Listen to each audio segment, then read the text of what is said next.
Самолет приземлился, а здесь у входа в аэропорт собрались сотни родственников для того, чтобы поздравить своих близких с новоиспеченным статусом хаджи. Аэропорт Магаз наполнился сегодня особым светом радости, благодати и душевного волнения. Вторая группа ингушских паломников, совершивших хадж, священный ритуал паломничества в Мекку, вернулась на родную землю. Сердца переполняют чувства, радость долгожданной встречи, волнение. И вот, наконец, двери распахнулись, и в зал вошли люди, просветленные и одухотворенные, с лиц которых не сходят улыбки счастья.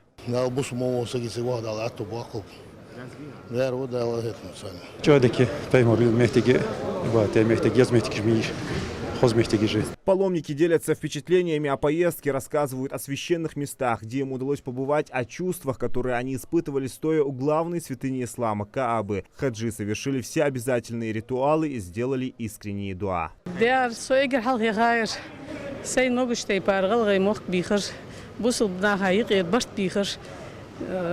Zijn mogelijk eerlijk als zo wat. Zo die keer gozer gemeld.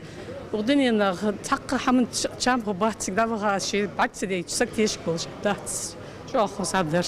Возвращение из хаджа – это не просто окончание долгого пути, это начало новой жизни, наполненной особым смыслом и духовной чистотой. Паломники возвращаются домой преображенными, и все отмечают хорошую организацию хаджа. Организация была великолепна, алхамдулилlah. Все хорошо. Всего из Ингушетии к святым местам было организовано 14 авиарейсов, 5 из них для жителей соседних регионов. В ближайшее время ожидается прилет следующей группы с особенными пассажирами. Зелимхан Калоев, Алисхан Гаравожев, Магаз 24.